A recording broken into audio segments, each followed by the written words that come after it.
birthday to Mommy. Happy birthday to Mommy. Happy birthday, happy birthday, happy birthday, Mommy. Good job. Nang dahil nga birthday ko today, April 1, so nagluluto ako mga kananay, no? Kasi ang sabi ng asawa ko, kakain lang kami sa labas. Hindi naman ako nagpa-party kung birthday ko, buti nga nagluluto ako. Noon talaga hindi. Natutulog lang ako. Hindi kasi ako sanay na binibirthdayan. Mahirap talaga pag walang nanay na mag-asikaso, no? So, ayan na nga, nagluluto na lang ako kaysa kakain sa labas kasi gusto kong umupo lang sa table. Pagkatapos umupo sa table, ay ako'y magpahinga. Kasi pag kumain sa labas, mag-antay pang pipila pa kami, mag-antay pa, at saka yung pagkain matagal. So, sabi ko, magluto na lang tayo, dito na lang tayo sa labas, at dito na lang tayo sa, sa bahay, at hindi na tayo kailangan pa magbihis-bihis pa, o diba mga nanay? Kasi pag uwi ko galing kumain sa restaurant, mga kananay, gutom na naman ako. So, ayan, nagluto ako ng green beans. Paborito ko talaga yan, mga kananay. Nilagyan ko rin ng hipon. At saka, nagluluto din ako ng pansit, mga kananay, ng dahil nga, birthday ko nga. Pero bihon lang yan. Maganda sa nasutanghon at saka yung kanton. Pero hindi nga ako pwede doon ng dahil nga may gluten yun at intolerance ako sa gluten. So, bihon na lang, no? Basta lang may pansit ako, mga kananay. Minsan lang din naman ako magpansit. So, ayan na nga, mga kananay. Habang ako'y nagluluto at nag-aantay, ganyan talaga ako, magpunas-punas ako habang pinapalambot ko kung anong pinapalambot yan, mga nanay, ay ako'y magpupunas-punas talaga. Hindi ko alam bakit hindi ako mapakali talaga. Kung hindi ako pwede pag walang ginagawa. O, tingnan nyo naman yan. O, habang nakasalang yung inano ko, o, pinupunasan ko yung stove, no? So, ayan mga nanay, kunting pansit lang yan niluluto ko kasi kami lang naman. Pero masarap naman talaga ang pansit, mga nanay, no? Mas gusto ko pa yung pansit kaysa spaghetti. Kasi ang spaghetti kasi mayroon siyang sauce. So, ayan mga kananay, malapit na yun na matapos. Mansadali lang naman pag nagpansit tayo, oy. So, ayan ang kananay, hindi na kami lumabas pa. Sabi ko sa asawa ko, ayan, dito na lang tayo sa bahay nang dahil nga mas maigi pa yung dito, yung homemade cook, mga kananay, no? So, ayan mga kananay, nilagay ko na yung konting pansit lang talaga, konting bihon lang dyan, no? Para lang, ako lang naman ang medyo malakas kumain ng sila Tim, konti lang naman din yan sa kanila. Kumbaga mga kananay, yung mga kasamaan kumain, ako ang pinakamalakas kumain dito sa bahay. So, ano pa ba? Ayan na, luto na ang aking pansit, malalaki ang hipon na nilalagay ko, mga kananay, o diba, konti lang. At saka nagluto pa pala ako, mga nanay, ng fried chicken. Alam niyo ba mga kananay, maganda magluto ng fried chicken kung lalagyan mo ng cornstarch, mga kananay, bago mo siya iprito, lagay mo doon sa tawag doon, mantika. At saka, of course, mga kananay, nagluto din ako ng paksiw. May ulo talaga yung paksiw sa isda, mga kananay. At meron kaming burger. At saka, meron kaming steak. O, diba? Tatlo lang kaming kakain, pero marami na yan, mga kananay. Oy, so delicious, mga kananay. Paborito ko talaga lahat yung niluluto ko, mga kananay. So, let's pray before we eat. Heavenly Father, just thank you for this day, Lord. Thank you for Jenny's birthday. Happy birthday to her. Thank you for all you provided for us. And I'm grateful for everything you've done. Bless us and whatever our country. In Jesus' name I pray. Amen. There's no happy birthday sing. So, happy birthday to Mommy. Happy birthday to Mommy. Happy birthday, happy birthday, happy birthday, Mommy. Good job. Alright. Okay, dig in. It's a butterfly. Call butterfly, friend. Butterfly. Jumbo butterfly. Yeah. It's more like a ram. You want some burger, Mateo? A burger? Yeah, just the usual cheese. Okay, here's Mateo. What's your burger? Sit down, good. Oh, tendon. That's how it's You did burger, dear. No, I got steak. How's that steak, dear? It's good. I don't eat a lot. Can you slice me a little bit? I'll have this. It might be fat. Slice him a little bit. Yeah, that one is enough for me.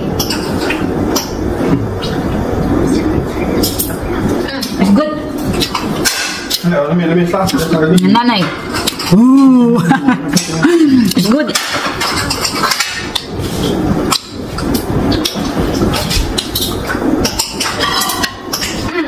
It's this one thing, oh? Yeah, give me some beans and noodles.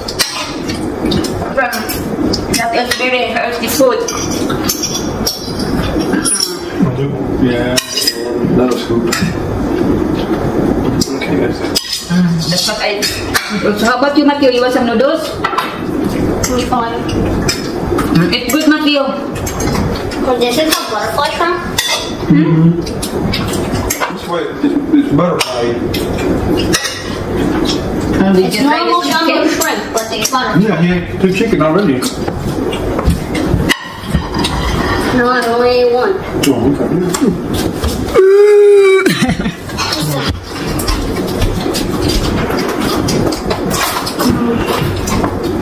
Happy birthday to me!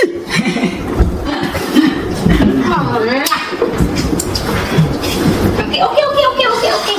Mga nanay, kain tayo. It's my birthday today. Happy birthday, Mom. Thank you, baby.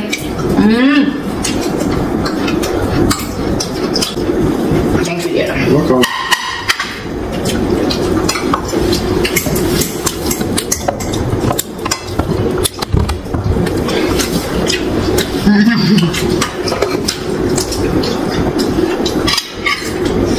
No rice, mga nanay, no rice. No rice, dear. Yeah, noodle. Because we have noodles already. Mga nanay, I have plenty of food. A little bit this, a little bit that. Mama. That butter. Or that the eye of that fish. Matthew, stop. Did you put cheese in the ice cream? No. Habang kami kumakain ng ice cream, Daddy Tim hindi kumain at nag-exercise na lang daw siya. Para daw lumiit siya. So, bandingan na naman kaming magpamilya at dinala namin si Matthew dito nang dahil mayroon siyang gusto. At inuuna talaga namin yan siya nang dahil pag hindi yan unahin ay magreklamo yan.